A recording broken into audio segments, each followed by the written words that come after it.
20개가 넘는 브랜드를 하고 있다고 들었는데 대표 브랜드는 초이다이닝이라는 브랜드고요. 그로우스라는 브랜드가 있고요. 세 번째는 어슬청담이라고 현금 흐름이 가장 빠른 사업 중에 하나가 요식업일 수 있겠다. 괜찮은 자리에 내가 원하는 브랜드를 넣어보자. 약간 이런 생각을 했던 것 같아요. 다양한 업종을 발굴해서 하면서 메뉴에 대한 이해도도 많이 늘어나고 운영하는 방식에 대한 이해도가 늘어났을 거예요. 그래서 그걸 이제 내가 믹스시킬 수 있는 역량이 됐기 때문에 이제 내가 개인 브랜드를 해봐야겠다 요 패턴으로 가신 건데, 여러분들도 그런 패턴으로 가셔야 좀 안전하게 갈 수 있지 않을까. 전국에 있는 다양한 상권에 10개가 넘는 업종을 런칭해가면서 대표님만이 그동안 쌓아온 성공하는 노하우 크게 몇 가지가 좀 있을까요?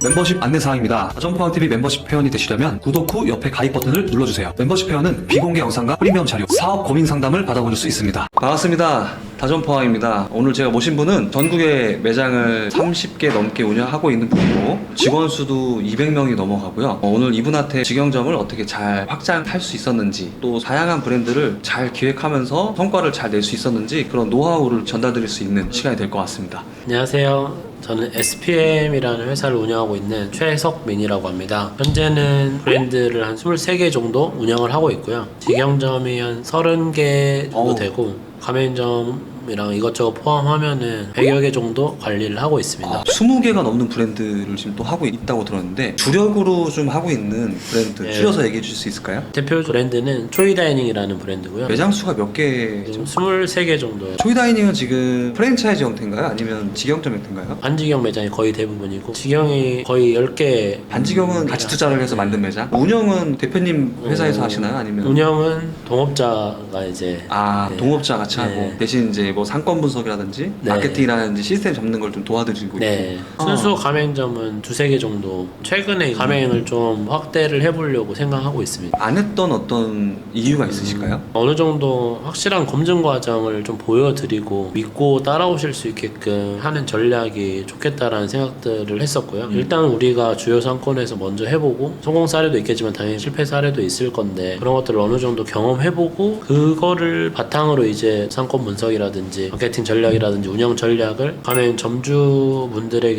전달할 수 있게끔 해보자, 이런 생각으로 거의 2년 정도는 자체적으로 키워왔던 것 같아요. 초이다이닝 말고 또 주력 브랜드들이 또 있죠? 브런치 집으로 좀 유명해진 브랜드는 그로우스라는 브랜드가 있고요. 연희동에 본점이 있고 양재, 석촌호수, 그리고 전라도 광주 쪽에 해서 총 4개 있습니다. 세 번째는 최근에 이제 수원에 스타필드에도 입점을 했는데 어슬청담이라고 퓨전 한식 다이닝 해서 이제 저희 셰프진들 중에 미쉐린 쪽에서 좀 오래 일하셨던 분들이 몇 분 계세요. 그래서 셰프님들이랑 같이 좀 기획을 해서 철저하게 상권에 대한 전략을 세우고 들어간 케이스예요. 어슬청담? 이 예. 브랜드의 매출액은 어느 정도 되나요? 12월에 거의 한 1억 5천 가까이 평수가 나왔어요. 엄청 큰가요? 40평 정도. 40평? 예. 엄청 잘 나왔네요. 그래서 스타필드에 이거를 좀 더 가다듬어서 입점해야겠다라는 방향성을 보신 거네요. 스타필드에는 이제 점심 장사까지 고려해서 식사 메뉴를 좀 더 강화해서 된장 리조또 막 이런 것들도 있고, 문화다이닝은 좀 가운데 닷지만 놓고 셰프님이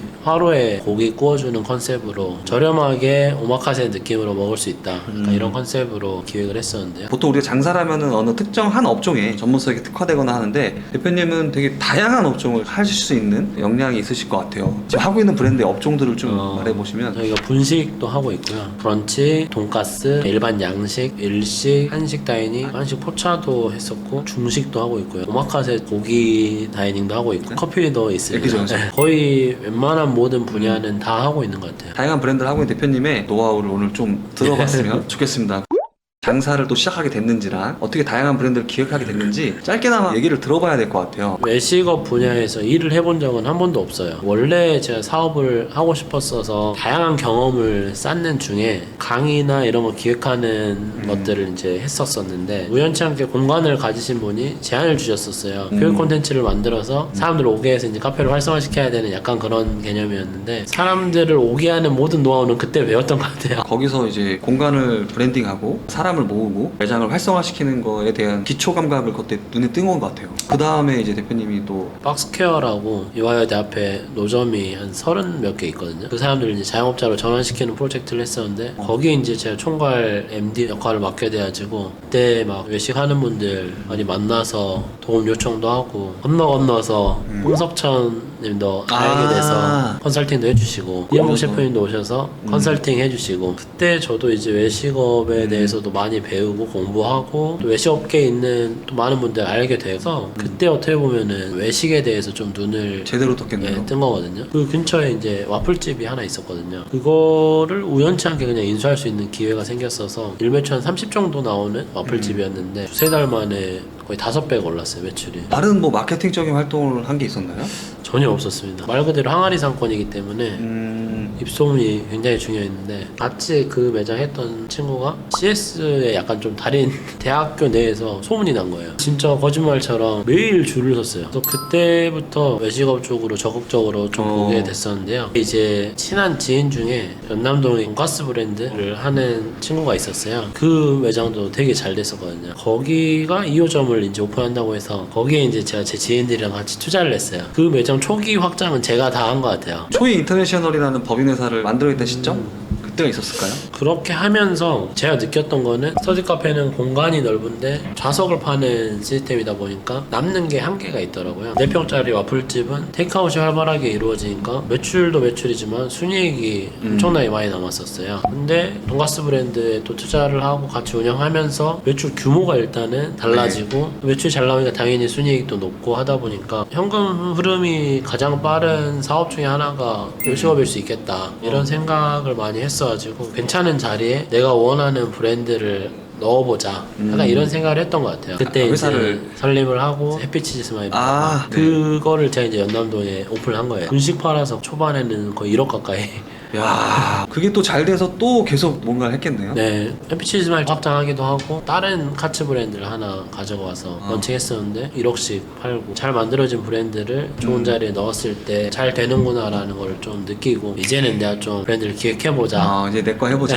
네. 좀 능력 있는 친구들이 막 모여서 한식 포차 브랜드를 준비를 했었어요. 최성민 대표님은 다양한 이제 업종을 발굴해서 하면서 본인이 이제 알고 있는 역량이 많이 늘어났을 거예요. 메뉴에 대한 이해도도 많이 늘어나고 네. 운영하는 방식에 대한 이해도가 늘어났을 거예요. 그걸 이제 내가 믹스시킬 수 있는 역량이 됐기 때문에 이제 내가 개인 브랜드를 해봐야겠다. 요 패턴으로 가신 건데 여러분들도 그런 패턴으로 가셔야 좀 안전하게 갈 수 있지 않을까 고민해보시면 좋을 것 같습니다. 그래서 이제 만든 게 막갈포차라는 한식 포차도 있었고 부평에 키치키치 다이닝 키치키치 다이닝. 초이 다이닝도 이제 그 시점에 이제 오픈을 했던 것 같고 초이 다이닝 너무 좋아.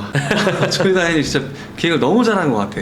처음에는 초이 다이닝이 잘 되진 않았습니다. 처음에 사실 초이 다이닝으로 시작을 한 게 아니었고요. 요식업 하는 대표랑 콜라보해서 쌀국수 브랜드 시작을 했는데 너무 잘 안 나온 거예요. 처음에 한 3달 운영하다가 안 되겠다.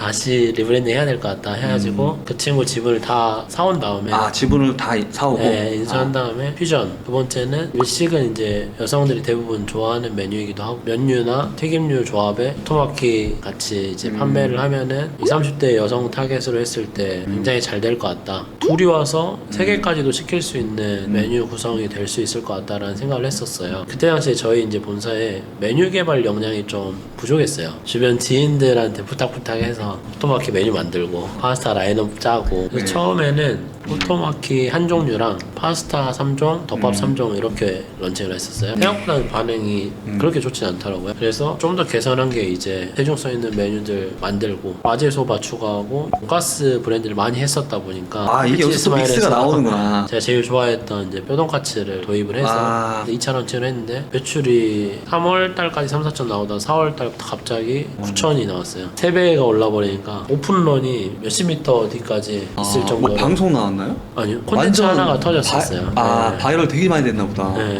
그래서 다들 당황해가지고 뛰어가서 막 도와주고 너무 뿌듯했어요. 그죠.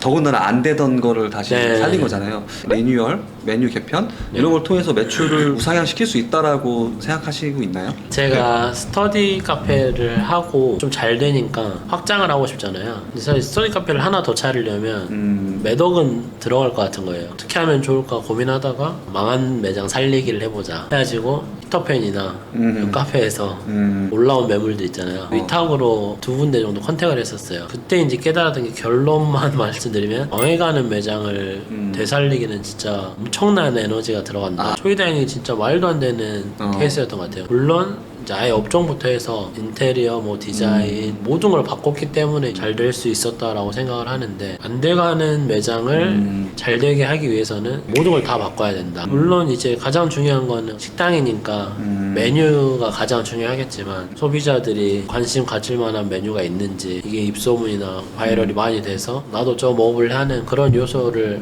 만들어주면은 그거 자체가 사실 엄청난 변화가 필요한 거잖아요. 그런 것들에 대한 인사이트가 많이 쌓였던 것 같아요. 그런 과정들을 거치면서 30개 이상의 매장을 확장하면서 그동안 쌓아온 매장을 창업하는 또는 브랜드를 기획하는 대표님만의 노하우, 크게 몇 가지가 좀 있을까요? 가장 중요한 포인트는 상권이랑 아이템과 컨셉, 운영 시스템, 마케팅과 브랜딩 전략. 촬영을 하기 전에 날 때 어느 정도 판가름이 난다, 그리고 이겨놓고 싸워야 한다, 네. 약간 그런 메시지를 했던 게 저한테 되게 기억에 많이 남았거든요. 이겨놓고 싸워야 한다. 왜 그런 생각을 하시게 된 거죠?